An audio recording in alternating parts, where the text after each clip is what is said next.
Estamos começando mais um Garagem 77 de São José de Mipibu para o mundo. Hoje, meu amigo Moacir Clementino. Quem danada é Moacir Clementino? Diz aí, quem é tu? Peraí. Diga agora não. Tem um assunto aí em alta essa semana que é negócio da habilitação. Todo mundo contente porque não vai mais pagar a habilitação. E ninguém melhor do que você para falar sobre isso. Agora diga quem é você para o pessoal saber por que a gente vai falar sobre isso. Boa noite, Edson Lima. Boa noite também, meu amigo Ayrton, pode mencionar ele ali, né? Tá, pode, fica nos bastidores, é o cara das câmeras, o cara das edições, faz esse trabalho todo aí. Eu me chamo Moacir Clementino, para quem não me conhece, boa noite também aos espectadores do Garagem 77. E para quem te conhece também, Moacir? Também, para quem me conhece. Mais conhecido como Instrutor Moacir, né? Aqui na região. Quando o pessoal me vê na rua, Instrutor Moacir, já ficou a fama. Comecei minha carreira no trânsito, aí iniciei minha carreira no trânsito como instrutor, através da Autoescola Nova Era, aqui em São José de Mipibu. Nosso grande amigo Batista, você boa demais. Conhece, né? Grande empresário aí do setor do ramo de educação. Só não responde as mensagens que eu mando para ele, mas tudo bem. É difícil de zap ele, principalmente, viu? E aí eu recebi o convite por Batista para me tornar instrutor de trânsito e comecei a minha carreira na Autoescola Nova Era e vi que esse mundo ia mais além, né, do trânsito, não era só ali o ensino dentro da sala de aula. E aí nunca me ative a quatro paredes e resolvi começar a fazer projetos, realizar projetos fora da autoescola também. Comecei a procurar setor público, setor privado, para fazer alguns projetos educativos, blitz educativas e difundir de fato a temática trânsito aí no nosso município e também nos arredores. E com isso eu fui cada vez gostando mais desse universo do trânsito. Me especializei, fiz uma formação em gestão de trânsito e mobilidade pela Universidade Unifael, que é do mesmo grupo da Uninassal, essas faculdades, o grupo Ser Educacional. Então me formei na área. Tenho vários cursos aí na área pelo Detran também, como curso de vistoriador, curso de primeiros socorros, curso de multiplicador em educação para o trânsito, no curso que eu fiz junto com a PRF e o IFRN de Minas Gerais. Ministraram para a gente alguns professores, inclusive da rede pública aqui de São José. E procurei me especializar dentro dessa área. E aí, através disso, fui convidado a compor a equipe técnica da Secretaria de Transporte e Trânsito de São José de Mipibu aqui, onde já fui subcoordenador dos agentes de trânsito e hoje estou como secretário adjunto, junto com o nosso amigo Aldaltra Mereciano, né, que é o secretário de Transporte e Trânsito de São José. Então, que vai estar aqui em breve, viu? Está feito o convite, meu amigo Dalto. Olha aí, secretário. Convite ao vivo.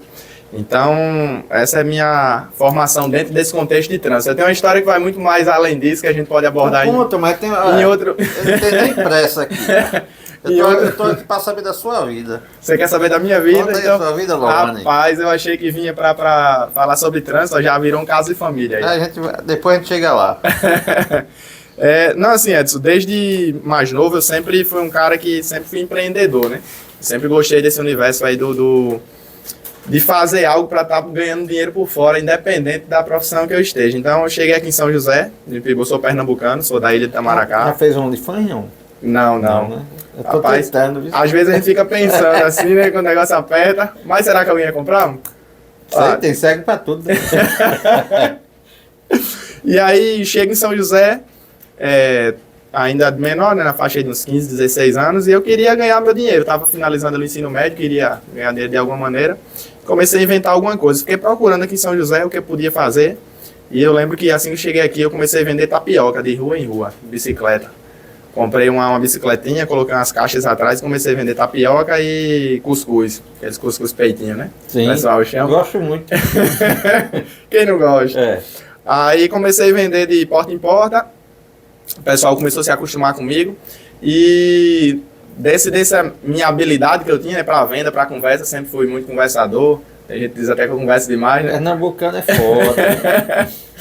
E aí comecei a ficar conhecido nas lojas aqui da cidade e um amigo meu me deu a primeira oportunidade, né, de um emprego quase formal praticamente. Não era tão formal porque não chegou a assinar carteira, também eu ainda não tinha feito 18 anos no tempo, que foi nosso amigo Valdemir, ali de Basílio Calçado. Me deu a oportunidade, trabalhei como vendedor lá na loja dele, vendedor de calçados. E depois o movimento diminuiu, né? Ele teve que me dispensar e eu voltei de novo lá para Tapioca, comecei a vender. E aí comecei a soltar currículo na cidade. Lembro que no tempo coloquei currículo em Leda, coloquei em Agenaldo, coloquei em bastante lugares aqui. E com pouco tempo, o pessoal lá de Agenal, da equipe gerencial, procurou o Valdemir para procurar saber quem era Moacir, porque eu tinha deixado o currículo lá, e aí ele fez, né, toda a propaganda, um menino desenrolado, inteligente e tal, e aí fui trabalhar em Agenaldo, passei um tempinho em Agenaldo, e Agenaldo, trabalhei na lotérica aqui na cidade. Agenaldo, foi? Trabalhei em Agenaldo, 2015 a 2016, se não me engano. Trabalhei como vendedor lá. Quando saí de Agenaldo, fui trabalhar na lotérica, como atendente postal, né, operador de caixa. Da lotérica, quando saí, já não estava aguentando mais essa parte mesmo de empresa, eu quero algo diferente, algo que, né, mais, que eu viva mais na rua, mais em movimento, eu não aguentava ficar num lugar parado ali, cumprindo uma certa rotina. Foi quando surgiu a ideia de fazer o curso de instrutor, né, Batista convidou, e aí fiz o curso, comecei a compor a equipe da autoescola. Então eu sempre fui um cara muito versátil, sempre saí de um ramo para o outro, mas dentro do trânsito, de fato, eu me descobri. Aí comecei a me especializar, fiz a formação, fiz outros cursos, e é uma área que eu gosto muito de atuar. Mesmo assim, até já trabalhando aqui na secretaria, né, já na equipe técnica de trânsito, eu sempre, dia de sábado, domingo, para ter uma renda extra ali, eu comecei a ir para a Lagoa de Carcará, Lagoa de Boa Água, comecei a vender de gourmet, dia de domingo e sábado. O pessoal não chegava, hoje tu não trabalha, né, na lotérica? Aí também. Depois, quando tava na prefeitura, tu não trabalha na prefeitura? E vem pra aqui, vem. É o extra, a gente tem que fazer pra equilibrar as contas. E aí, depois disso, diminuiu o movimento, pós-carnaval e tal, eu montei uma banca de café da manhã aqui na feira. Já fui banqueiro também, já fui feirante. A banca de café da manhã, junto com minha família. Deixa eu só abrir um parênteses aqui. De vez em quando eu atrapalho, viu? Não, oxe. Quando você falou que foi banqueiro, eu lembrei de um amigo meu que começou a namorar uma menina lá de Monte Alegre. Aí perguntou, cadê início de namoro? Ele fez, e teu pai faz o quê? Aí sabe, meu pai é banqueiro. Aí cresceu os olhos. Será que é do Banco do Brasil, é da Caixa Econômica? É nessa que eu vou, né? O cara da banqueira que botava as bancas. Banca na feira. Banca na feira. Tá casado com ela até hoje. Eu vou dizer o nome não, mas se você tiver... Se você se ligar e se a carapuça correr, dá um oi aí, dá um clique que... Dá uma curtida. Dá uma curtida aí. Dá uma curtida que é mais assim, não dá pra todo mundo perceber. Né? Dá uma curtida. Você vai falar comigo no PV. Sim, mas aí você botou o café da manhã na... Isso, uma banca de café da manhã. E isso, você vê que toda oportunidade, é uma frase que eu uso, ela surge de alguma necessidade. E normalmente, toda grande oportunidade, ela surge de uma crise. Se você for olhar os grandes empresários, eu acompanho aqui seu podcast, várias pessoas que passaram por aqui, que tem loja ou algum projeto, né? Eles sempre observaram alguma necessidade que tinha ali na cidade, uma lacuna, e disse, rapaz, vou investir nisso aqui, porque está precisando. E aí, logo após esse evento da Lagoa, né, eu peguei aquele período de carnaval, vendendo dindim, gourmet e água mineral, e aquele movimento todo, aí diminuiu, eu comecei a vir para a feira, continuar vendendo dindim, gourmet e água mineral na feira. Porque na Lagoa já não estava tanto dinheiro. E aí quando eu comecei a passar nessa região aqui, quem é daqui da região vai saber o que eu estou falando, né? A região ali da Farma Fórmula, aquela parte da feira ali, chegando ali, onde antigamente era disso chaveiro, né? E o pessoal disse assim, o pessoal já me conhecia, Moacir, rapaz, a gente tá com uma necessidade aqui de lanche. Nessa região aqui não tem. Café da manhã tem que ir lá pro mercado público, ou descer lá pro Rede Mais, mas não tem quem vende lanche nessa região aqui, que normalmente aquela parte da feira ali é mais goma, né? Farinha, roupa e fruta, é a parte de fruta. Então não tinha muita gente que vendia lanche. Esse pedaço, eu disse, rapaz, uma boa ideia, mas eu não consigo agora ainda, deixa eu ver. Aí conversei com mãe, sentei com mãe, conversei assim, mãe, vamos colocar a banca de café da manhã na feira, vamos testar, ver se dá certo. Mas assim, do nada, disse, vamos, mas tá certo. Acho que 1 ou 2 semanas a gente começou. Começou a levar cuscuz, bolo, pão com ovo, pão com charque. Cuscuz é da Peitinho? Não. Aí já não era o peitinho. O cuscuz já era nos potezinhos, temperado, já vinha temperado. Era mais aquela ideia do café bem tradicional mesmo. Pão com charque, pão com salsicha, pão com ovo, pão francesinho, uma coisa bem como se fosse aquele café de casa. Você tá tomando em casa, já uma coisa mais... E aí a gente começou a vender, o pessoal começou a gostar, aí começou a trazer torta de frango e foi aumentando, né? A quantidade de produtos que a gente trazia. E aí começou a vir a família toda. Vinha eu, mãe, pai, vinha minha esposa. E a gente passava o dia ali. Pra vender ou pra tomar café? Não, pra vender, né? Pra tomar café, dispensa. Pra tomar café, às vezes vinha. Eu tenho, pra quem não conhece, né? Minha família não sabe, sou o segundo de 6 irmãos. Lá são 6 irmãos em casa. Então, às vezes vinham os outros irmãos tomar café no decorrer do dia. E aí comecei a entregar também nas lojas, o pessoal começou a gostar do tipo de café que a gente trazia diferenciado. E comecei a entregar nas lojas também. E passei aí nesse rojão, acho que uns 5 a 6 meses. Só que eu não estava aguentando mais, porque a gente, quem já trabalhou com feira, sabe, você já foi comerciante aqui muito tempo, tinha uma rotina, apesar de ser um prédio físico, né, um local fixo, mais a rotina pesada, e a gente fazia o quê? Na sexta-feira, até meia-noite mais ou menos, estava produzindo, né? Que era tudo fresquinho, tudo material novo, até meia-noite produzindo, assando bolo, preparando cuscuz. Aí, 3 horas da manhã, levantar, eu tinha uma Kombi no tempo, viu? Você tem o Fusca, eu tinha uma Kombi. A Kombi tá nos planos ainda, viu? Tinha uma Kombizinha, minha Kombosa. Aí a gente ia para todo canto naquela Kombi, saudade, inclusive. E aí a gente vinha, montava tudo na Kombi, trazia, quando chegava na feira, aí tinha que desmontar, colocar tudo, montar a logística feira, era cansativa. lona, aquela coisa toda, aí 11 horas, meio-dia, tava terminando de desmontar, jogar tudo pra Kombi, chegar em casa, desarrumar, organizar lá no cantinho. Então era uma rotina realmente pesada. E aí a gente parou, né, com o café da manhã, ficou só com a produção de bolo e tortas em casa, por encomenda, que depois também a gente teve que parar. E devido à rotina, realmente parei um pouco na parte do comércio. Mas aí também me dediquei na parte do trânsito, cada dia mais estudando para a gente trazer um conteúdo de qualidade. Também tem o meu Instagram, eu publicava bastante, trazia muita curiosidade, muitas informações, para informar, né, as pessoas sobre isso. E aí chegamos aqui hoje para tratar sobre esse assunto que está tão em alta aí. Pois é, bicho, eu tava vendo aí nas redes sociais, né? Agora não vai mais precisar fazer autoescola. Eu confesso a você que eu só vi de relance, não me aprofundei no assunto, justamente porque você estaria aqui hoje contando quais são os impactos que isso causa, como é que funciona. É exatamente assim que estão falando, que eu vi tanta gente aí contente, dizendo que agora eu vou tirar minha habilitação, que não precisa mais estudar. Então, tem uma resolução, uma lei. Bicho, o microfone é seu, bota a boca no bicho aí. Bora lá. Mas você vai interrompendo, conforme for passando aí as dúvidas. Para interromper comigo mesmo. As dúvidas que forem surgindo. Vamos lá. Primeiro, hoje a gente vê uma dificuldade grande, entre aspas, para se tirar uma habilitação. Autoescola, curso, provão, né, teste, baliza. Estou com um recém-habilitado aqui, Ayrton. Tem um ano já de habilitado? Não? Ainda não. Ainda não, né? Não, ainda está correndo risco. A permissão. Ainda está na permissão. Aí vem essa notícia aí, né? Tá, graças a Deus agora não vai precisar de autoescola. Como é isso, moça? Que danado é isso? Rapaz, justamente muita gente falando, muita gente comentando, muita gente contente, uns contra, uns prós. E fala-se muito sobre o processo, mas fala-se pouco sobre o impacto que ele pode causar ou não, né? De fato, hoje em dia, quem passou por um processo de habilitação como aí, como você e eu, que já somos habilitados, a gente sabe o quanto é burocrático, de fato, hoje no Brasil, um processo de habilitação. Além de burocrático, caro. A gente sabe que realmente isso aí impacta muito no bolso de muitas pessoas que não têm condição. A gente sabe que tem uma população de baixa renda aí que tenta, que precisa, e tem essa dificuldade, tanto pela burocracia como pelo valor. Hoje em dia, por baixo aí a média, aqui no Nordeste, na nossa região principalmente, se gasta aí pelo menos uns 3 mil para tirar uma habilitação categoria A e B, né? Incluindo aí taxas do Detran, valores de autoescola, varia muito o valor de autoescola para autoescola, mas a taxa do Detran é fixa, né? As taxas dos exames e algumas coisas, a gente já falado direitinho sobre isso, o processo como ele procede hoje em dia. E só que assim, com tudo isso, com toda a burocracia, com todo esse carecimento no preço, mas a gente ainda tem um trânsito hoje muito caótico, né? A nível de Brasil, se a gente for comparar com outros países. Então, hoje o que a gente precisa pensar para o Brasil, na minha opinião, como pessoa da área, como posso dizer, um especialista dentro da área, que sou devido a todo o universo que eu vivo também, né? Hoje eu compreendo o universo da educação, que é onde vem minha formação, mas hoje eu também trabalho com gestão e com a parte de fiscalização. Então a gente vive esse meio e a gente frequenta muitos fóruns, muitas palestras com autoridades, né, a nível de Estado e a nível de Brasil. E a gente começa a perceber a falta de educação que existe no trânsito hoje, de maneira geral. Por quê?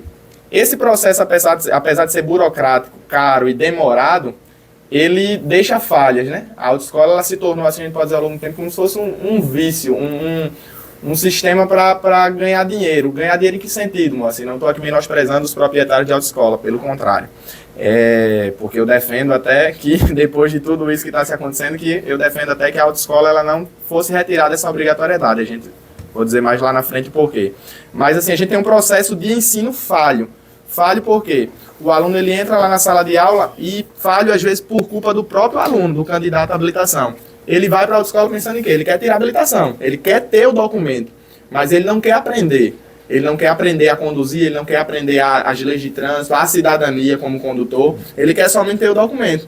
Vai pra lá querendo encher linguiça. Então ele vai para a aula achando que já sabe dirigir, ele quer ter o documento, quer agilizar o processo e pronto. E aí acaba que existe essa falha. E nós temos condutores que vão aí para o trânsito como se estivessem indo para uma pista de kart, como a gente estava aquele dia, Sim, que também não é algo simples, né? Que até no kart existe regra. Justamente. E olha que é um ambiente fechado, controlado. Então, pode falar. Quer tomar alguma coisa? Não. Se tiver uma aguinha, eu quero água. A garganta tá. Você vai tomar, eu vou beber, vai estar Olha. certo. Ainda bem que ele não tá com o volante na mão. Não, mas é porque você vai tomar, eu vou beber. Sim. Pegar a caneca. É porque ele falou bebê, gente, quando ele abriu Estamos aqui no. Quando... Quando ele abriu esse bicho aqui, é cachaça, é cerveja, é tanta coisa ali que se eu vou Quer beber... um docinho? Tem doce também. Não, eu já tô muito doce, Tá? eu tô evitando que... Senão a gente acaba ficando enjoado, né? Quer alguma coisa aí? Não? Sim, a gente tava falando de quê? Do processo de habilitação. Então, como funciona hoje? Eu fiz umas pequenas anotações, só pra gente ter uma noção melhor. Hoje o processo de habilitação, você falou sobre leis, resoluções, normas, né? A gente tem hoje a Lei 9.503, de 1997, que é a lei que institui o Código de Trânsito brasileiro. Certo. Por sinal, uma lei bem antiga, né? E essa lei, ela, ao longo do tempo, ela sofreu alterações. Foram alteradas através de projetos de lei, mas que alterou partes específicas do Código de Trânsito, conforme a frota vai aumentando, né? Algumas coisas, tecnologia vão chegando e aí precisa se adequar. Porém, o Código de Trânsito ele nunca passou por uma reformulação total, geral do Código, para ser criado um novo código, por exemplo. Dentro da realidade que o mundo vive hoje. Que vive hoje. A globalização, tudo aí que a gente vive. E, por não acontecer isso, existem muitas falhas, a gente sabe. É tanto que existem artigos que ele contradiz, um contradiz o outro. E aí é onde existem as brechas para recorrer multa, para recorrer essas coisas, né? É onde os especialistas em direito trabalham com essas lacunas que são deixadas. E junto ao Código de Trânsito, existem as resoluções do CONTRAN, que é o Conselho Nacional de Trânsito, o órgão máximo normativo da União, quem cria as normas, quem regulamenta. Por exemplo, um artigo ele determina que para andar de moto, para conduzir uma motocicleta, precisa ser de tal maneira. Ele é bem simples, o artigo lá no CTB. Aí vai vir uma resolução de número 125, que ela regulamenta o que o artigo tal diz. Ela vai dizer, o condutor tem que usar vestes... Bota um temperozinho ali, né? Veste longa, calçado que se firme nos pés. Então, a resolução, normalmente, ela complementa o que o Código de Trânsito diz. E aí, o processo de formação, ele não está especificamente no Código de Trânsito brasileiro. Tem lá o artigo 140 e o 141, que fala sobre os requisitos mínimos para se candidatar à habilitação hoje, porque a gente chama o candidato lá que está tentando se habilitar de candidato à habilitação. Ele vai passar por um processo, ele está se candidatando. Após passar por todo esse processo e ser aprovado em todas as etapas, ele vai se habilitar. Então, ele não está se habilitando, ele está se candidatando à habilitação. Então, os requisitos mínimos, lá no artigo 140 e no artigo 141 diz que o processo de formação será regulamentado pelo CONTRAN. Então, ele deixa bem aberto. E até então, hoje, a resolução que regulamenta esse processo de formação é a resolução 789 do CONTRAN, que ela é lá de 2020. Já teve várias e aí sempre vai fazendo outra e vai anulando a primeira, né? Fazendo outra e vai ficando válida aquela última. A última é a 789 de 2020. E aí ela especifica como o processo de habilitação deve ser hoje. A etapa, passo a passo, como tem que ser. Então hoje a resolução 789 ela diz que para o candidato ele se candidatar à habilitação, além de preencher os requisitos mínimos, que é ser penalmente imputável, a gente costuma dizer que... Imputável é porque nunca foi num puteiro? Não. Eu tava esperando essa, viu? Ser penalmente imputável é a pessoa que ela tem capacidade de responder pelos seus atos. Que aí hoje no Brasil, a pessoa para ser imputável tem que ter no mínimo 18 anos, né? Que é a maioridade, é a maioridade penal. Mas por que a gente usa esse termo imputável? Se a gente for dizer assim, para se habilitar você tem que ter pelo menos 18 anos. Beleza. Mas o requisito não é ter pelo menos 18 anos, é ser penalmente imputável. Por quê? Você pode ter uma pessoa que tem 18 anos, tem 18 anos e eterna quinta série aqui, não tem condição não. E é os dois, viu? Aqui é dos dois lados. Então, A pessoa pode ter 18 anos, mas, por exemplo, ter uma doença, sofrer de esquizofrenia, ter uma deficiência mental, algo que quando ela comete um crime... Fala em putar, eu só tô... eu só tô lembrando uma coisa aqui, mas enfim. Eu vou tentar encontrar. Se controle. Então, ele pode ter alguma condição que, se caso ele cometa um crime, ele não vai responder pelos atos, porque aquela doença ou aquela condição não permite que ele responda pelos seus próprios atos. Aí, tu é imputável ou tu já imputou? Eu sou imputável. Imputável, né? Tá. Tá. Vai. Eu queria que tivesse saído da cara de Ayrton agora no vídeo. Viu?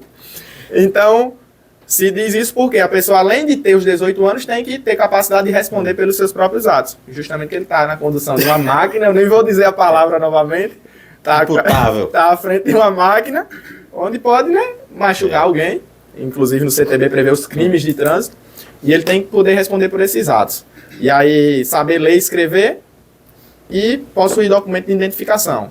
Então, saber ler e escrever, nesse caso, o presidente da República, ele tem habilitação? Rapaz, não sei o que dizer isso. Não, nada A contra gente a favor. precisa fazer essa investigação. Mas enfim, aí e esse negócio aí que agora não vai mais precisar de autoescola. Pronto. Então vamos Eu lá. tô doidinho pra saber. Inclusive já tinha gente me perguntando hoje, né? Disse, rapaz, quem é que vai estar no podcast hoje? Rapaz, Moacir vai falar sobre. Mas e aí, como é isso aí? Rapaz, nem eu sei, eu quero saber com ele lá. Pronto. Vamos lá. Então isso aí surgiu, eu acho lá em 2018, 2020. Surgiu já esse comentário sobre fazer uma mudança no processo de habilitação para deixar ele mais maleável, retirar a burocracia e diminuir custos. A princípio o projeto foi esse. Que a princípio era retirar a obrigatoriedade do ICF6, o Centro de Formação de Condutores, que nós chamamos carinhosamente de autoescolas, né? Certo. Então seria retirar a obrigatoriedade, onde adotaria um modelo semelhante ao que nós temos hoje nos Estados Unidos, na Europa, onde o condutor ele vai ao órgão de trânsito requerer, se candidatar à habilitação, realizar os exames necessários, precisa, e aí ele poderia aprender aleatoriamente, no seu carro, no carro do pai, com o próprio pai, a mãe, qualquer pessoa que fosse, e depois ir prestar o exame final, né, o exame prático, o teste de direção, e se ele fosse aprovado, receber sua licença de... A permissão para dirigir, aqui no Brasil é chamado, né? Lá é licença de direção, aqui a permissão para dirigir, após um ano a CNH definitiva.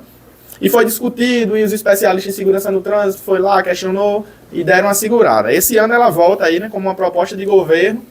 Eu creio que muito mais pensando, isso é a opinião própria minha, pensando muito mais no populismo, em atrair a população, né, para a questão do voto mesmo, Sim. porque é uma medida que Popular. beneficia muito, uma medida popular que beneficia muito, mas assim, no contexto que a gente vive hoje, e na quantidade de mortes que a gente tem no trânsito, nessa parte da segurança, eu creio que isso tinha que ser feito de uma maneira mais cautelosa, com estudos, vendo passo a passo para trazer.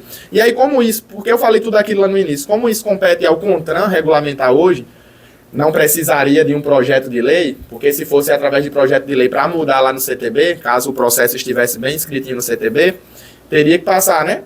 Mesmo que viesse direto do governo, fosse uma proposta do governo, teria que vir para a Câmara dos Deputados, ser aprovado, por maioria, seguir para o Senado, do Senado sendo aprovado, seguia, voltava para a sanção presidencial. Esse seria o trajeto. Como não está dentro do Código de Trânsito, não está dentro da lei, está lá por resolução, que é um ato normativo, o CONTRAN foi, pegou sua Câmara Temática, as câmaras temáticas são setores que articulam sobre vários assuntos relacionados ao trânsito, e pegou a Câmara Temática lá desse setor, tratou o assunto, reformulou a resolução e votaram 2 dias atrás aí, e aprovaram por unanimidade a nova resolução. Que é não ter mais.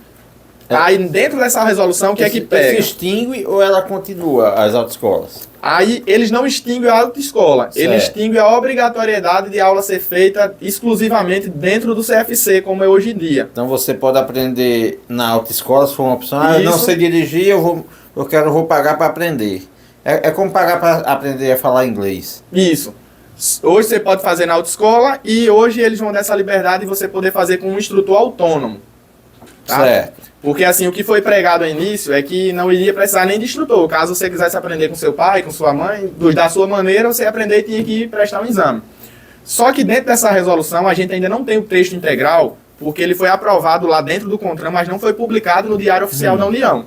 Quando ele é publicado no Diário Oficial da União, ele passa a valer a partir da data lá que vai constar na resolução, que pode ser já a partir do outro dia, ou podem dar um período à frente, vai valer a partir daquela data, e a gente tem acesso ao texto integral. A gente não tem acesso a esse texto ainda, a resolução vai ser a resolução 1020, só para você ter ideia, o CONTRAN já tem 1019 resoluções.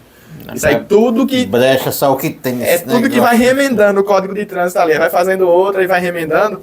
Essa, inclusive, da formação, ela já foi remendada várias vezes, por quê?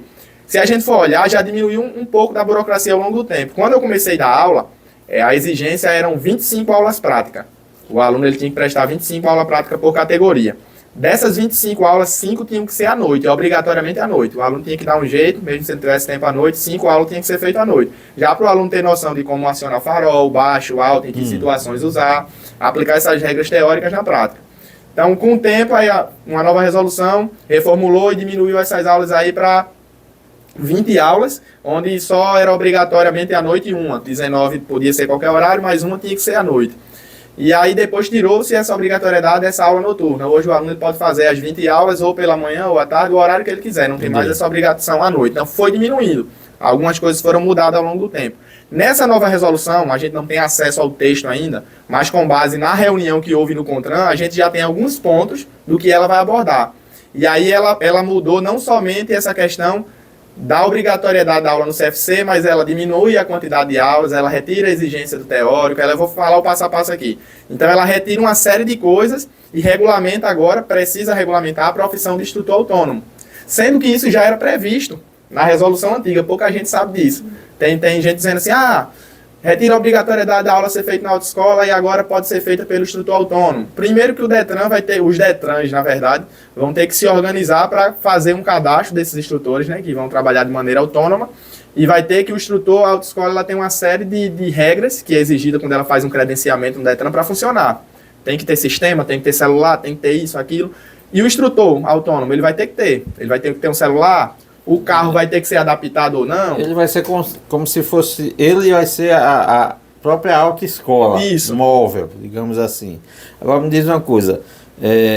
Vai ter que ter instrutor autônomo e as autoescolas continuam, sem obrigatoriedade.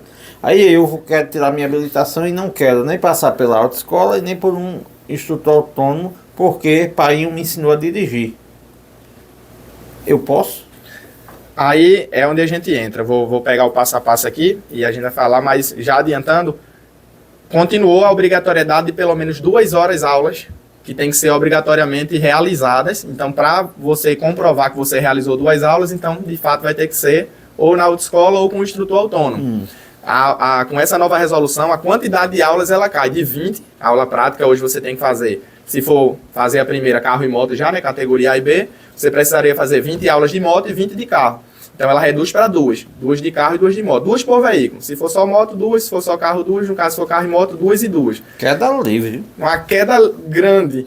E assim, eu aprendi sozinho, eu aprendi com meu pai, eu sei dirigir, mas você vai ter que fazer pelo menos 2, porque ainda continuou obrigatória essas 2. O que retira essa obrigatoriedade de ser exatamente na autoescola. Você vai poder procurar autoescola e agora vai poder procurar também um profissional autônomo. Ou seja, vários, no meu ponto de vista, vários instrutores que são funcionários de autoescola vão pedir demissão e vão se tornar instrutores autônomos. Na verdade, eles já começaram a ser demitidos, antes mesmo da resolução valer, porque assim, gerou um efeito muito grande. É uma redução drástica, como você falou, 20 aulas para baixo. O teórico, para você ter ideia, o teórico deixou de ser obrigatório. O teórico não tem regulamentação, pela nova resolução, não vai ter regulamentação de quantidade de aula mínima que você precisa assistir. Então tem pessoa, eu acredito, tem pessoa que tem capacidade, de conhecimento que tem, se ele for lá na internet, o próprio Gov vai disponibilizar até o conteúdo de forma online na plataforma do Gov para o aluno que quiser estudar e fazer o exame. Mas até se ele for hoje na internet estudar um assunto de legislação, um assunto básico, tem gente que consegue ir no Detran hoje realizar um provão e passar.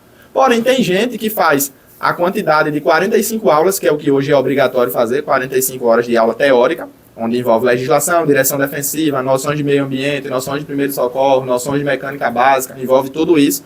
E ele faz o provão, o exame teórico, né? Teórico técnico, esse é o nome técnico, mas popularmente chamado de provão, onde são 30 questões e você precisa acertar 21 questões, que é 70% da prova. Tem gente, eu tive alunos que fizeram 8 vezes e não passaram. E não era aluno que tinha dificuldade de leitura, que não tinha inteligência, muitas das vezes aluno que inteligentes, mas que tinha dificuldade de interpretação. Eu tenho uma amiga, gente boa de verdade, ela, o esposo dela, que ela já tentou 14 vezes. 14 vezes e não foi aprovada ainda. Né? Mas eu estou ali insistindo com ela, não vou dizer o nome dela, por questões.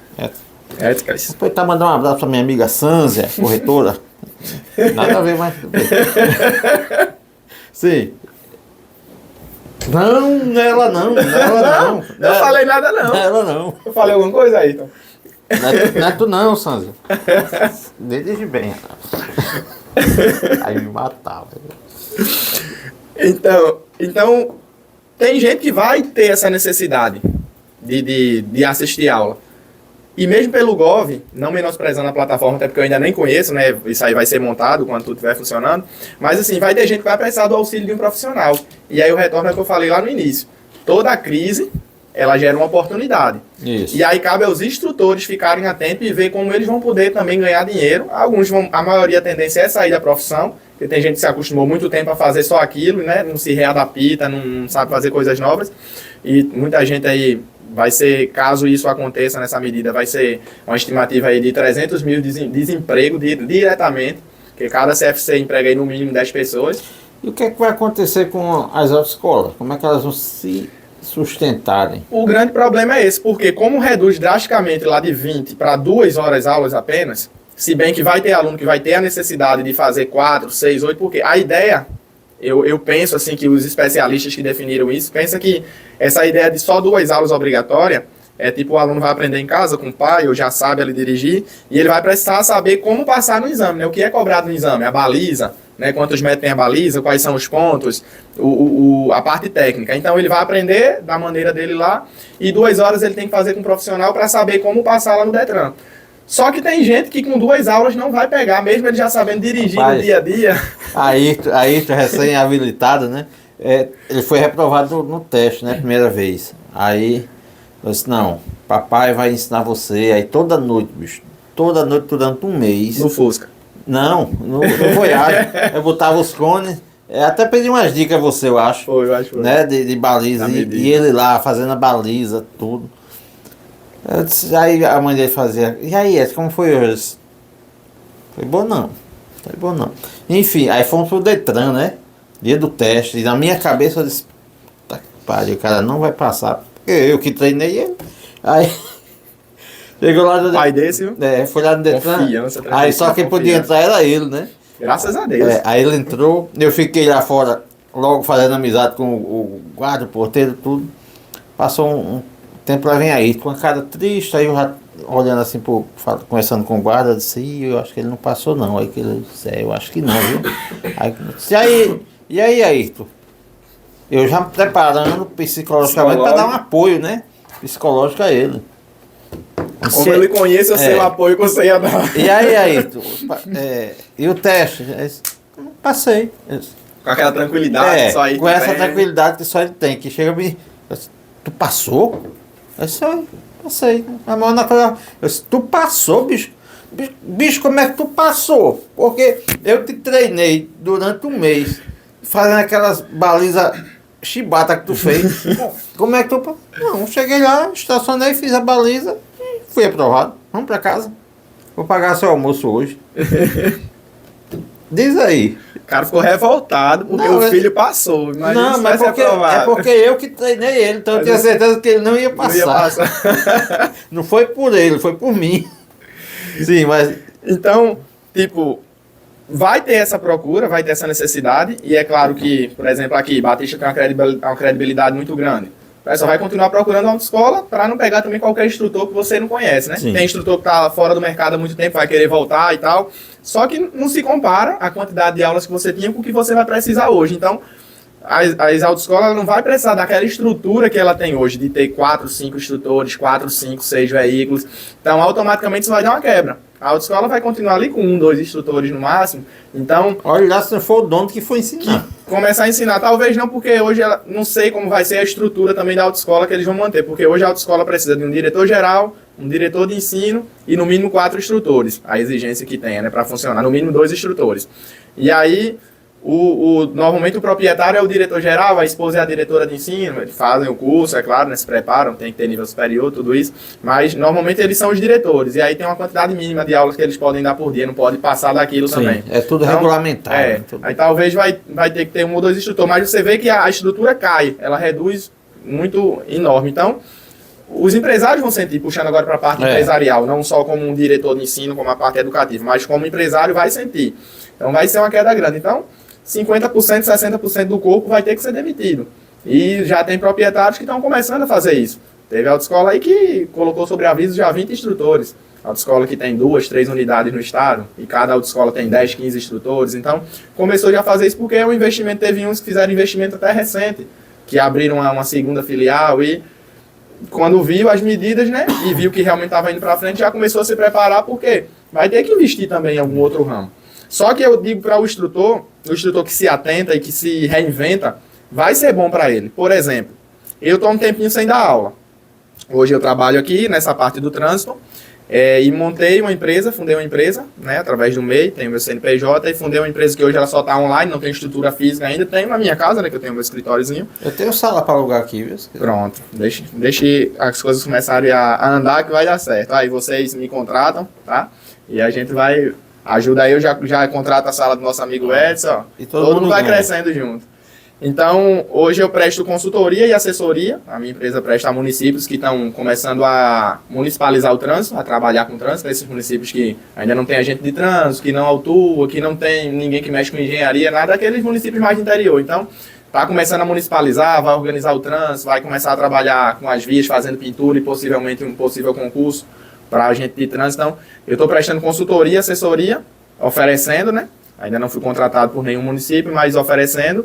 Já fiz alguns serviços extras, isolados, mas não contratos realmente grandes. E também estou prestando esse tipo de serviço a empresas também. Sim. Empresas que têm frota grande, CF6. Então, tem os 2 CF6 que trabalham comigo, que eu presto consultoria e assessoria. Então, eu sempre estou indo na autoescola, ver como é que está funcionando, dando ideias, né, de como se reinventar, de o que fazer, de como melhorar. Mas o universo de aula mesmo eu tinha dado uma parada, né, de ministrar aula. Até dou apoio a alunos também que me contratam por fora para mentorias, para algumas coisas, para concurso. Eu como instrutor de trânsito seria o caos. Aí tem tudo no carro para ensinar ele a dirigir. Primeira aula, isso aí, primeira coisa que você faz quando entra no carro. Aí ele fez, bota o cinto, eu disse, não, liga o som, cara. Liga o som. Não foi aí? Tá bom, viu aí? Pelo menos sem música você vai andar no carro, né? Isso aí aprendeu. Aprendeu a ligar o som? Ah, tá bom. E a fazer baliza também. Fazer baliza também, graças a Deus. Então, o instrutor vai ter que se reinventar. E aí eu já acendeu uma anteninha assim, quando eu disse, se isso for pra frente, eu não concordo em parte, vou falar aqui mais pra frente, com a forma como tá querendo ser feita, mas se tá surgindo isso é uma oportunidade para mim. Então, o teórico vai deixar de ser obrigatório, não vai ter quantidade de aula mínima. O governo vai disponibilizar uma plataforma móvel que o aluno vai conseguir estudar e fazer o provão. Mas vai ter gente que vai ter dificuldade e vai necessitar, além das aulas que o governo vai fornecer, mesmo que não é obrigatório ele fazer uma certa quantidade de aulas, se ele abrir o processo hoje e quiser dizer, eu não quero assistir aula nenhuma, eu vou fazer esse provão aí e vou passar. Ideia doida lá nele, ele passar, pronto, ele não tem a obrigação de fazer uma aula sequer, teórica, não vai ter, né, com a nova resolução. Mas vai ter gente que vai ter essa necessidade, e a necessidade do contato pessoal, ou uma mentoria mais especializada que não seja só a aula, que ele diga, eu tenho dificuldade na parte da legislação, não consigo interpretar direito, o que é que pergunta, então vai ter essa mentoria.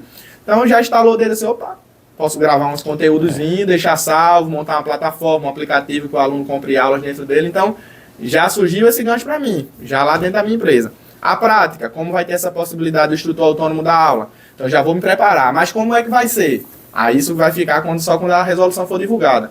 O instrutor autônomo vai ser regulamentado pelo Detran, o que é que ele vai precisar ter, vai poder ser no carro dele. Essa dúvida de muita gente vai poder ser no carro do aluno. E tudo isso está se resolvendo ainda. Isso. Como é que vai ser? A resolução, o texto já está pronto. Foi aprovado por unanimidade. Mas como não foi publicado, não se tem exatamente tudo. A gente não teve acesso. A gente está pesquisando, até os especialistas mesmo mais próximos ali do Planalto, pessoas que são mais próximas, conseguiram algumas coisas, mas não conseguiram tudo. Então aí, vou puxar aqui para a gente falar um pouquinho sobre o que é e como provavelmente vai ser. As etapas hoje no processo de habilitação, ela é o seguinte.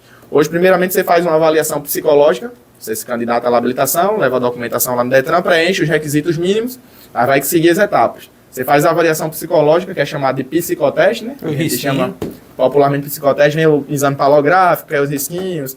No geral, são testes de atenção, de concentração, de agressividade, para ver se você seria um bom condutor, né?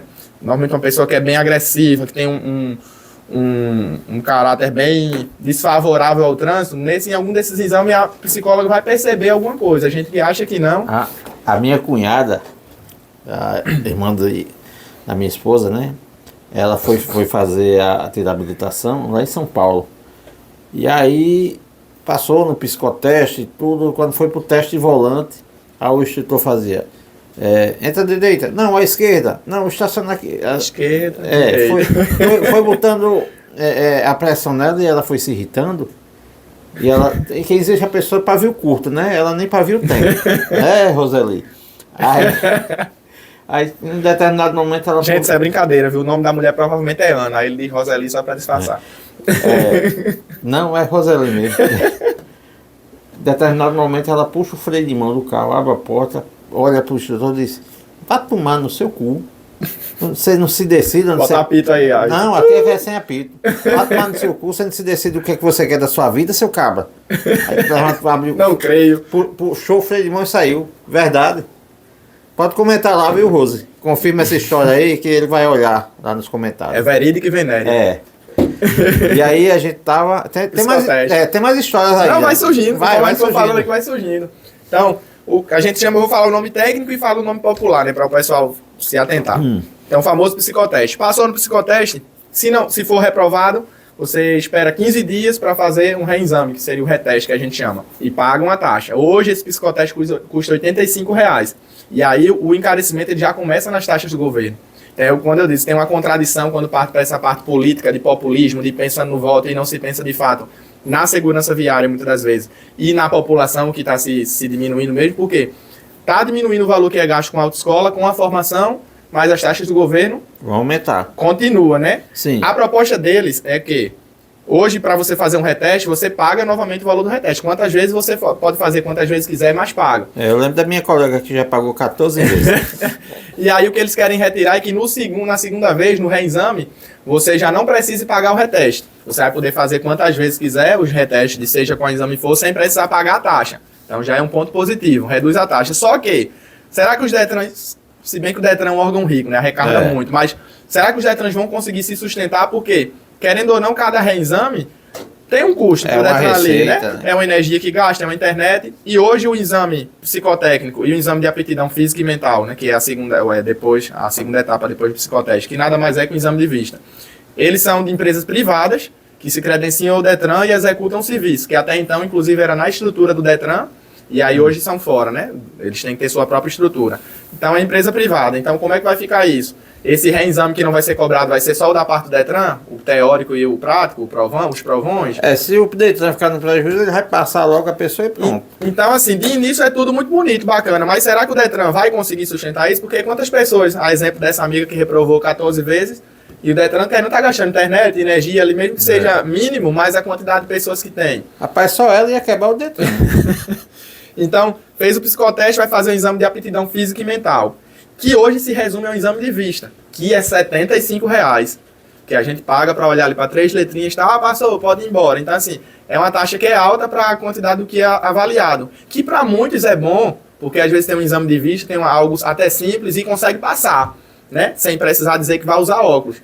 Mas, de fato, se a gente for olhar, esses exames, além de já eram para ser um pouco mais a fundo hoje, precisa ser ainda mais após essa resolução, porque eu preciso intensificar. Se eu vou diminuir a burocracia e os valores aqui, mas para que a segurança no trânsito não caia de produção, né, não fique pior, eu preciso intensificar a parte de avaliação. Então, eu preciso ser bem avaliado para que realmente só vá dirigir quem de fato tem habilidade e os requisitos necessários. Então, o exame de aptidão física e mental, ele é chamado desse jeito porque era para ter um exame ergonométrico. O certo era, a resolução prevê isso. O exame ergonométrico, quando você chega, tem uma... Não sei se você passou por isso. Eu fiz. No primeiro eu fiz, tem a mãozinha mecânica que aperta a sua mão para ver se você tem firmeza para segurar a volante.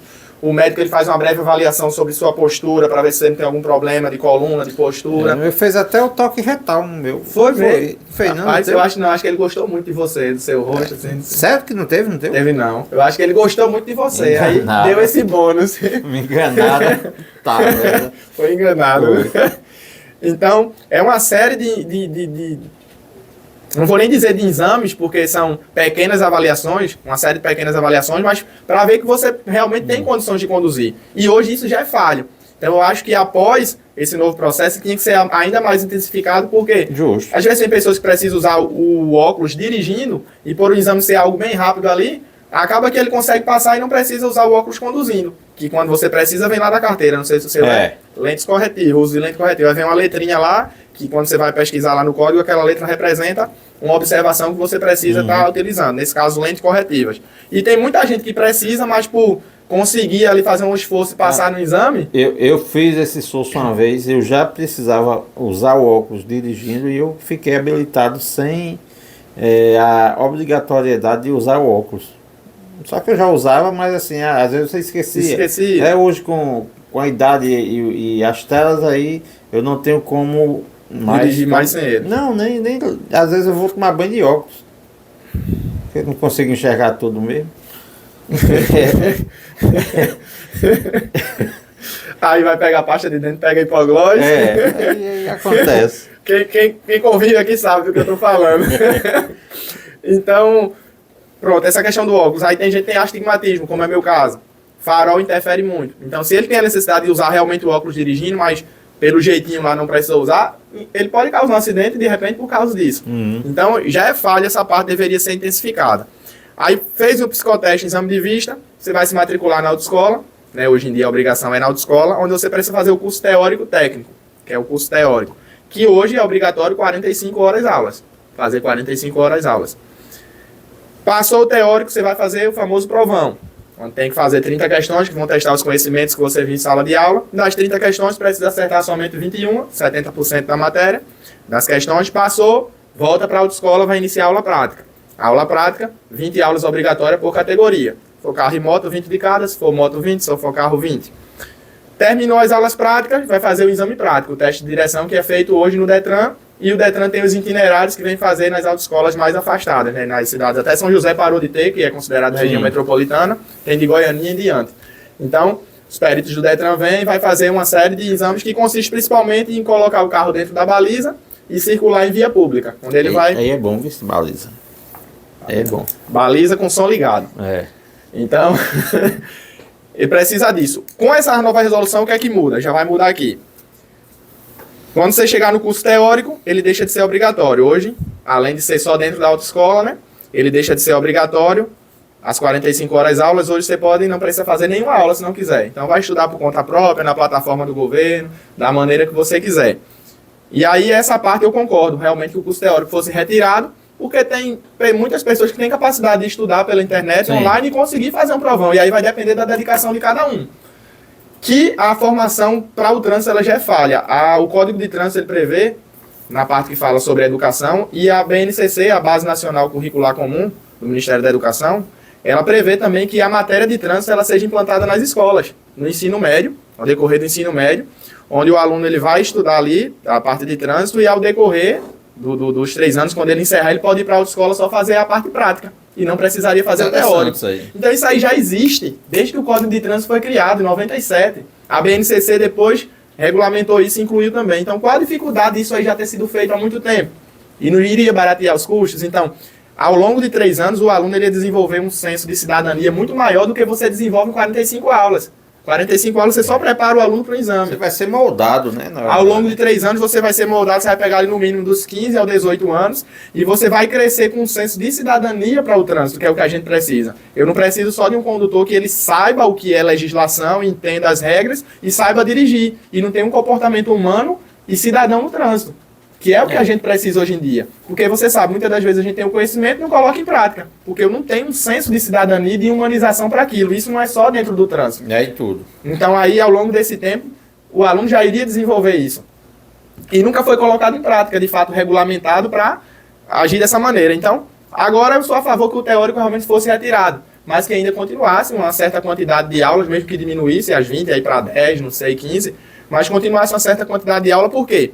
Você vai, aí, ao invés de intensificar a avaliação, eu fui ler ontem, pesquisar para trazer algo mais embasado, eu vi que dentro do exame teórico, o famoso provão, eles querem reduzir a quantidade de questões das 21 que você precisa acertar para 20. Então você já diminui uma. Mas, poxa, se eu desburocratizei a parte do ensino, então o aluno ele tem que se dedicar mais para aprender ainda mais e fazer um exame mais rigoroso, não é? Então, o que eu digo que eu sou contra em alguns pontos é porque ele se contradiz. Ele que eu digo aqui, o CONTRAN, os órgãos de trânsito, né, que deve prezar pela segurança, eu tiro uma burocracia, uma exigência, mas eu deixo o exame menos rigoroso. Pelo contrário, eu tinha que deixar o exame mais rigoroso. Então a ideia é que reduza para 20 questões. Eu só preciso acertar 20, acertei as 20 das 30, passei, e caso reprove, não pagaria o reteste. A ideia é essa, que aí retira uma taxa do governo, que hoje um reteste em um provão é R$ 48,00, um reexame. Então, que para quem já não tem, né, realmente é muito, e quem fez 14 vezes, já vai dar aí quase beirando os 600. Então, vai iniciar o curso prático. Fiz o provão, passei, Edson, por conta própria, estudei da minha maneira, ou até comprei um conteúdo do instrutor Moacir, que fez um conteúdo bacana ali, soltou na plataforma. Jabá. E se tornou melhor até do que o do Gov, eu aprendi mais e passei. Vou para a aula prática. Só preciso de 2 horas de aula obrigatória. Só que aí manteve a obrigatoriedade dessa quantidade de aula. Só cair lá. Só que aí, rapaz. Sim. Então, 2 horas de aulas, que aí hoje a grande diferença é essa. Eu não vou precisar obrigatoriamente fazer no CFC. Eu vou poder contratar o profissional autônomo que ainda não está regulamentado. Essa resolução ela vai ter que regulamentar bem isso. Quem é esse profissional? É o instrutor que já é instrutor, que tem o curso e é credenciado do Detran, como eu hoje ainda sou, mesmo sem estar ministrando aula, eu pago um credenciamento anual e sou credenciado junto ao Detran para exercer atividades de instrutor. Ou que aí onde, pasmem, eu vi que querem desburocratizar isso também. Vai conceder de maneira mais fácil, assim, o curso também vai ser mais facilitado, vai ter mais plataformas que vão oferecer o curso de instrutor, e aí vai se abrir para quem quiser ser instrutor de trânsito. Mas imagina você, eu com 10 anos de experiência no ramo, ainda aprendo todo dia, cada dia mais, procuro aprender, e vai gerar algo, se eles fizerem isso, que é o que pretende, lá pelo que eu vi na resolução, que vai gerar uma nova oportunidade de emprego. Vai ter um monte de coach aí querendo Só ser que aí instrutor. pessoas sem compromisso, muitas que não têm conhecimento de trânsito, vai fazer um curso ali rápido, que vai ser facilitado, pelo que eu vi as plataformas para ministrar esse curso para instrutor, e vai querer ser instrutor de trânsito de maneira autônoma e dar aula. E aí comparado com uma pessoa que tem experiência de muitos anos.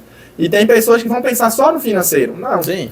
O Moacir cobra R$200 uma aula dele, 2 vai dar 400, e o instrutor está cobrando a 100 uma aula. Mas a qualidade é a mesma? Será que você vai aprender? Onde acontece a prostituição do segmento. Justamente. Então aí o que é que eu digo? Beleza, não estou sendo contra. Quer abrir para essa maneira, vai ser uma profissão autônoma nova que vai, entre aspas, nova que vai existir, enrijeça, né? Colocar mais rigor no exame prático. Porque se a pessoa vai aprender da maneira que quiser, entre aspas, com quem quiser, né? Porque vai ter que ser ou com instrutor autônomo ou autoescola, essas 2 aulas pelo menos, que eu acho muito pouca. Poderia ter colocado, um exemplo, umas 6 aulas obrigatórias.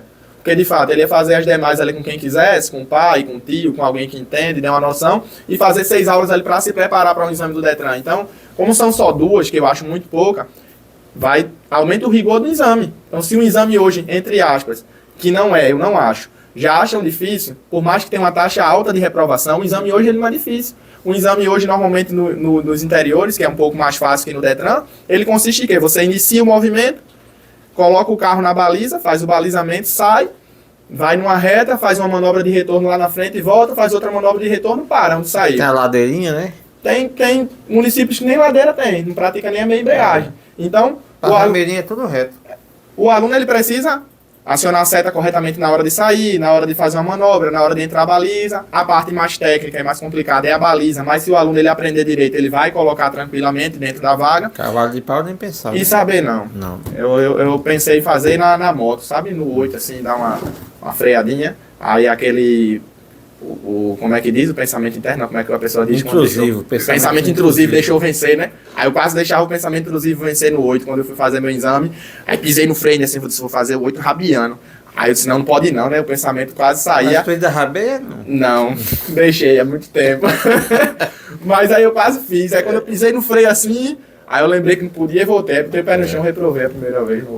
Faz parte, né? Vontade de dar e passa, né? Então, assim, não é complicado o exame hoje, ele é simples. Por exemplo, era o necessário hoje em dia era para no exame ser feito meia embreagem, era para ser feito garagem, para ser treinado você colocar um carro na garagem, baliza do lado reverso. Eu já vi instrutor me perguntando, viu, ensinando uma vez a baliza do lado do motorista, fazendo do lado do motorista.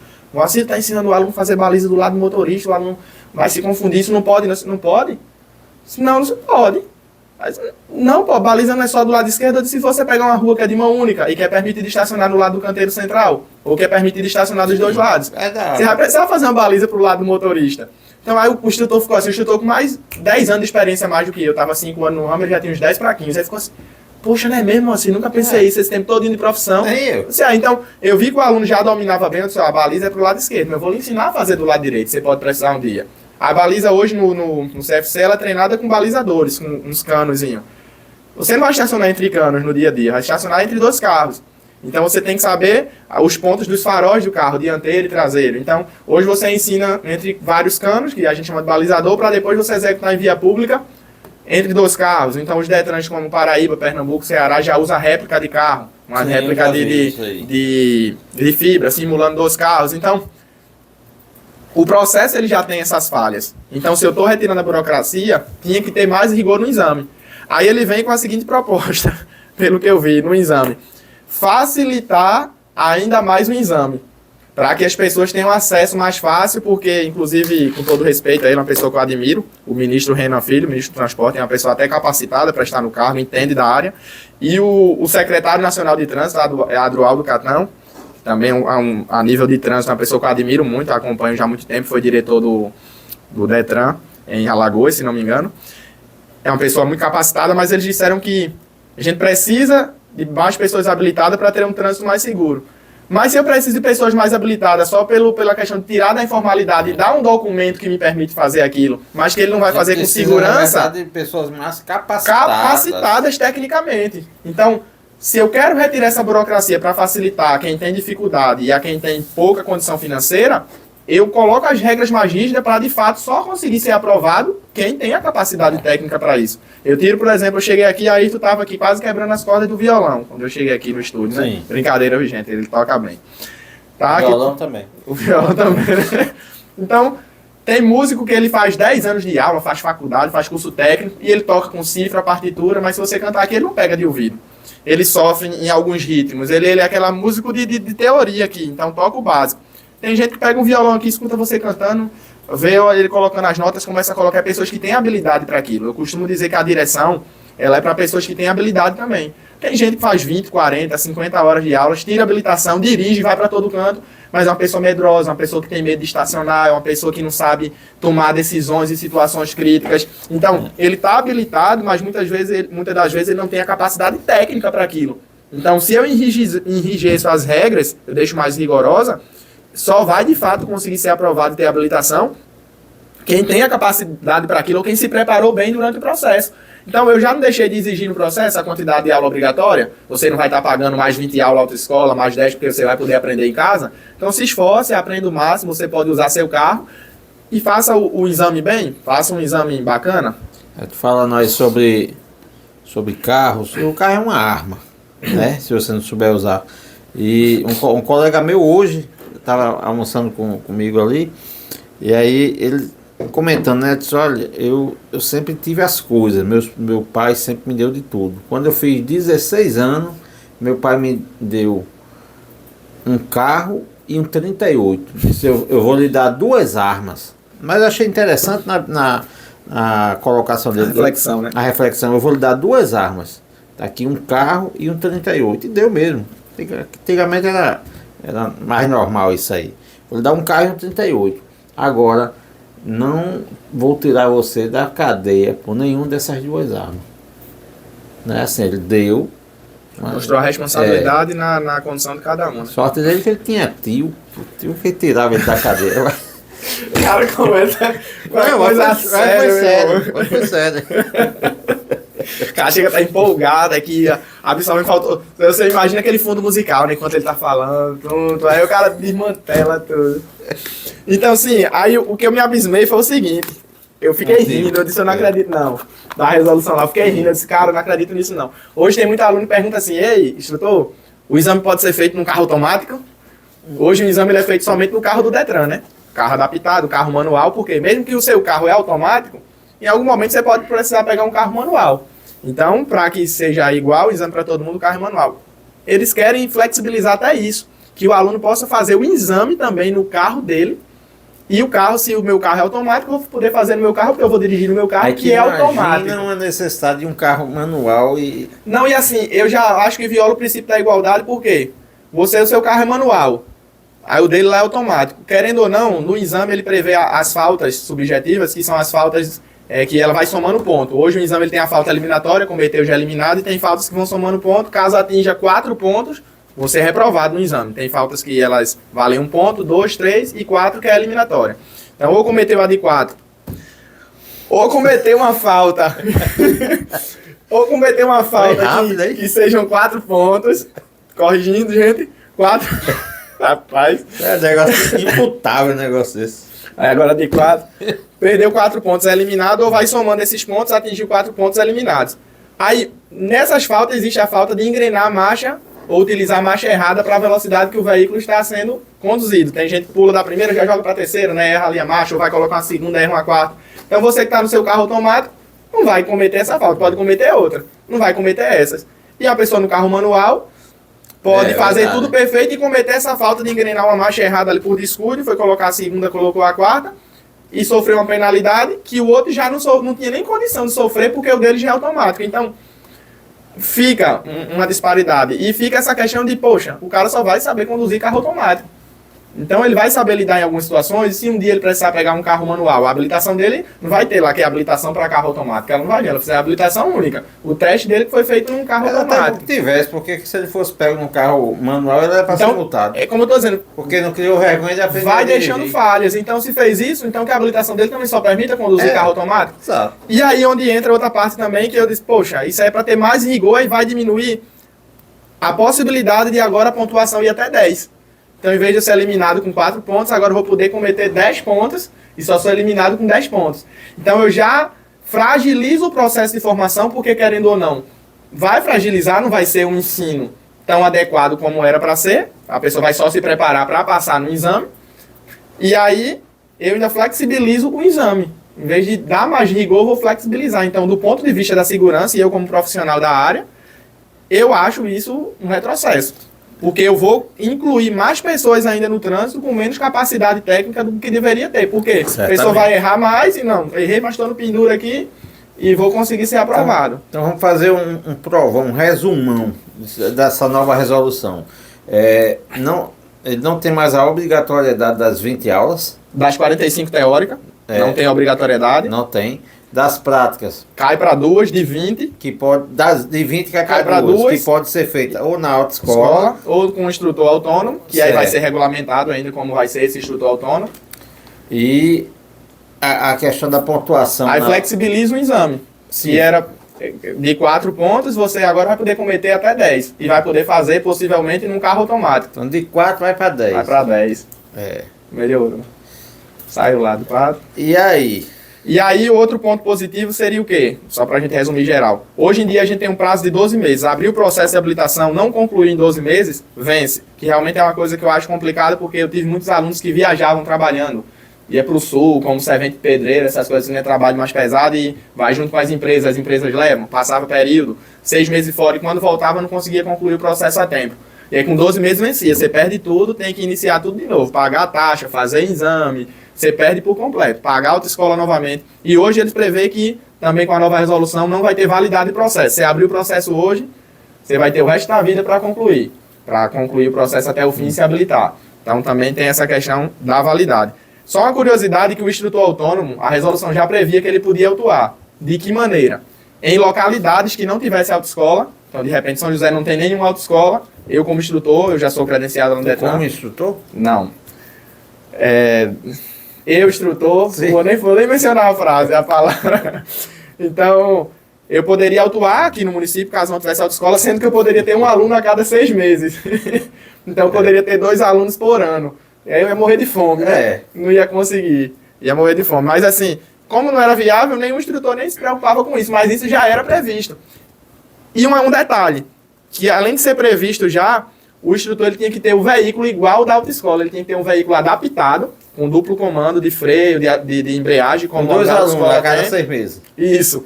Tinha que ter o veículo e a diferença é que, uma curiosidade, a diferença é que ao invés da inscrição, a autoescola lá, o símbolo amarelo com a inscrição preta, o dele teria que ser branco, que é caracterizar um veículo diferente para aprendizagem, para ensino. E nessa resolução, na nova, o instrutor vai poder atuar de maneira autônoma no carro dele particular ou no carro do aluno. A princípio, pelo que eu estou vendo, sem inscrição nenhuma. Ou eles podem remodelar e colocar uma inscrição removível, aqueles adesivos, os ímãs, né, que fazem, com o nome autoescola vai ser regulamentado. O veículo em aprendizagem. Estou tentando pela 15ª vez. Veículo em aprendizagem, então assim, retira, um apanhado geral, retira a quantidade de aula teórica obrigatória, hoje não tem mais teórica obrigatória, posso fazer da maneira que eu quiser, internet, na plataforma do governo. Das 20 horas de aula cai para 2 aulas apenas obrigatória. O reexame do provão e do prático não vai precisar pagar o reteste, depois que reprovou a primeira vez, quantas vezes precisar fazer a princípio, não vai precisar pagar. O prazo de 12 meses que antes tinha para concluir o processo agora é indefinido. E não obrigatoriamente somente na autoescola, mas agora também com um profissional autônomo. E não obrigatoriamente também num carro adaptado, como a autoescola tinha duplo comando, de pedal. Agora posso fazer no meu ou no do instrutor, que também é um gargalo, porque muitos alunos que dirigiam bem, que tinham prática, muitas das vezes falavam, aperta o freio, ou então, ao contrário, acelera e o aluno invertia o pedal na hora.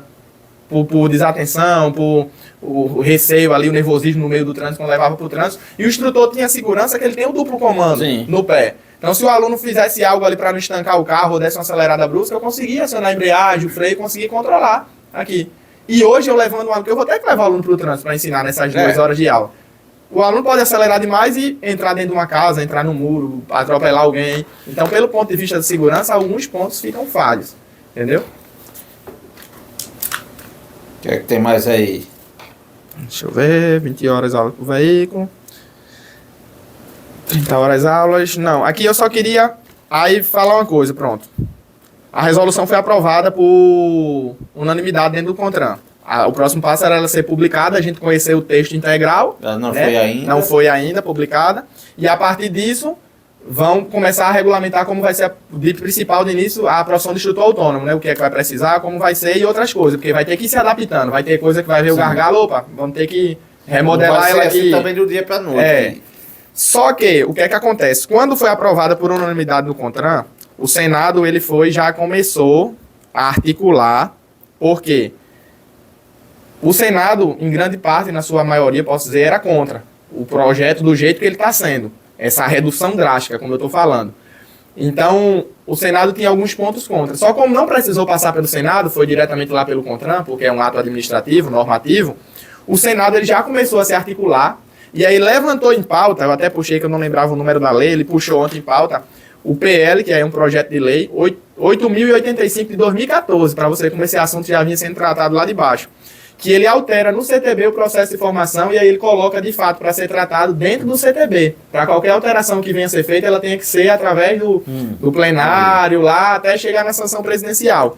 E aí, quando essa resolução foi aprovada por unanimidade, aí é outra dúvida que muita gente deve ter, já vai iniciar agora, Edson, que é o que muita gente está perguntando, já a partir de amanhã não vai ter autoescola mais, sim, eu não preciso, já daqui a um mês, quando é que vai ser? Então ela foi, para vocês entenderem melhor, a resolução foi aprovada por unanimidade dentro do CONTRAN, mas ela só passa a ter vigor quando é publicada no diário.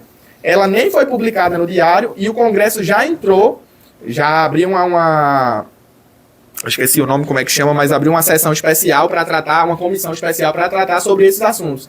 E aí está se cogitando o Senado fazer uma PDL, que é um projeto de decreto legislativo, onde eles conseguem sustar a resolução do CONTRAN. Por mais que o CONTRAN ele tenha essa autonomia administrativa, mas como foi algo que não foi discutido, como era para ser discutido, não foi levado, né? Por mais que teve uma consulta pública, mas não foi tão... É uma PD o quê? PDL, Projeto de Decreto Legislativo, que é para justamente sustar o efeito da resolução do CONTRAN. Caso ela venha a ser publicada, sustar.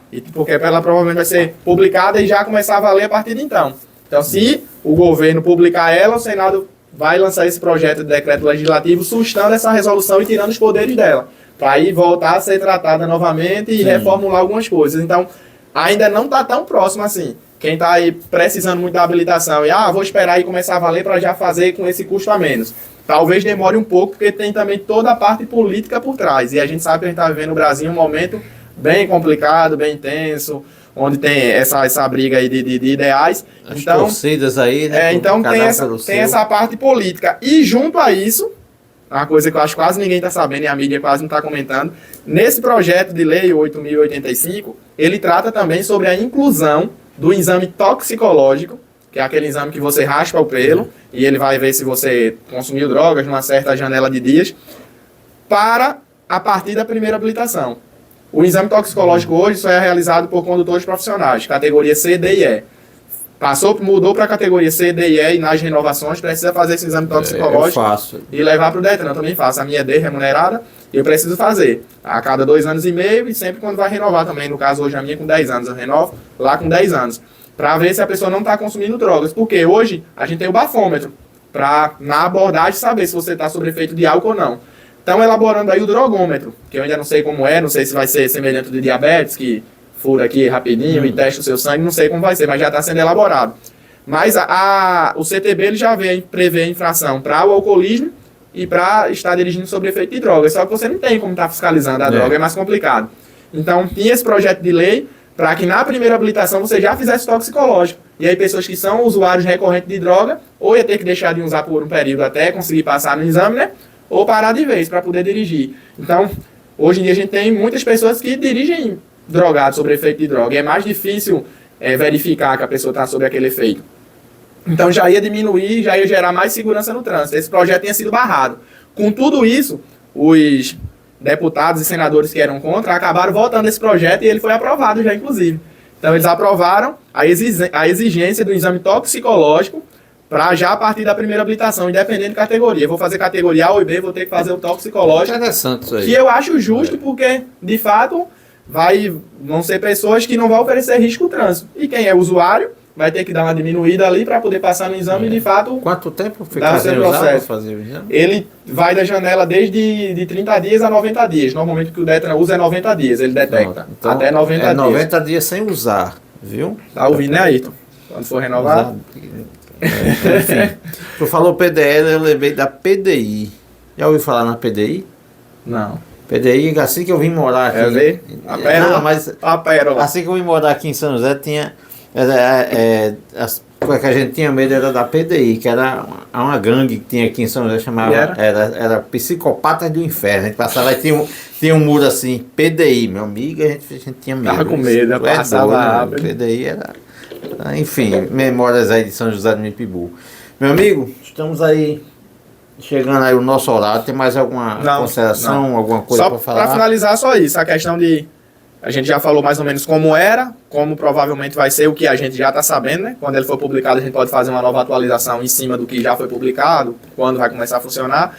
E mostrar isso que, de fato, não vai ser tão rápido assim, porque também tem toda uma guerra política e ideológica por trás. Além da parte da segurança, os sindicatos de autoescola, junto com a FENEALTO e demais federações que acompanham os sinistros de trânsito aí no Brasil, o Observatório Nacional do Trânsito, que vê que o Brasil está numa escalada de sinistro de trânsito, matando mais que muitas guerras aí afora. Então eles estão batendo de frente pela questão da segurança, algumas falhas que tem que podem interferir na questão da segurança no trânsito. Então é algo que ainda vai ser muito debatido, o próprio Senado aí está contra algumas coisas, então não é algo que já tinha tudo para ser publicado agora. Mas vai dar uma travadinha. Então, quem tem essa pressa no processo, a pressa da habilitação para dirigir, para dirigir é claro, né? Tá pressa para dirigir, mas para trabalhar por algum motivo específico, o ideal eu aconselho que agilizem e retirem realmente com o processo normal para agilizar, porque isso aí tende a ter esses debates. Eu acho que em 2026 ainda não funciona isso aí. Eu acho. Né? Eles querem antes da eleição, né? Porque, como eu disse, a princípio isso aí foi uma medida populista para atrair voto de início. Não foi só pensando na população, não foi só pensando na segurança, na desburocratização. Então eles querem que até antes das eleições isso aí esteja funcionando. Mas conforme os debates estão se aumentando aí, depois do que eu vi que o Senado já começou a provocar aí, para tratar, posso ser que demore um pouquinho. E no mais é isso. Então é isso. Meu amigo, agradecer a sua presença, o bate-papo, a resenha. Eu acho que um dos podcasts que a gente teve mais informação e resenha ao mesmo tempo. Ao mesmo tempo. Né? Ayrton, queria agradecer aí nossos patrocinadores, Shake Me Pitbull, a nossa amiga Raíssa, é aqui na Galeria Bodega Center, Shake Herbalife, o melhor da região, de verdade. Viu? Momento de Saúde, nosso amigo Antoine, de Soluções Odontológicas, que em breve com novidades aí de prédios, enfim. Vamos deixar que ele mesmo conta aqui mais pra frente. Tá construindo também, né? Tem um projeto novo aí. Novidade de prédios. Tem um projeto novo aí. RC Marcas e Patentes é quem resiste à marca do Garage 77 e as demais. Né? Tivesse a marca... A minha marca eu tô precisando registrar. RC Marcas e Patentes. Vou passar o contato pra Inclusive, quem sabe daqui um dia tá aí nesse telão como patrocinador, viu? Estamos à Trânsito na disposição. prática. Olha aí. Marmoraria Sagrada Família, nosso amigo Balai, que nunca mais veio aqui. Enfim, a cadeira dele tem cadeira cativa. Tá aí a cobrança, o convite. Né? E fez aniversário essa semana, não foi? Foi ontem, foi? Não foi ontem, foi anteontem. Foi essa semana, um abraço pro nosso amigo Balai. Foi pego na Federal, aí... Você trabalha com o quê? Aí você trabalha com pedra. E deixa eu ver as pedras. E quando eu olhei, eram as pedras de mármore, de granito. Uma figura, viu? Roberto Carlos de Menezes Filho, RR Contábil, é o nosso contador. Robertinho. Cara, Gente boa. insistente na compra de égua. Você reencontrar essa história aqui, viu? Abraço, Roberto. Dueliste, nosso amigo aí, pilotou kart conosco. Pilotão. Né? Aí que é uma camisa bacana, estilo. Duelista aqui do lado, na rua da lotérica ali. Da lotérica. É isso aí. E agradecendo a sua audiência e a sua paciência, como sempre falou o Fausto Silva. Finish.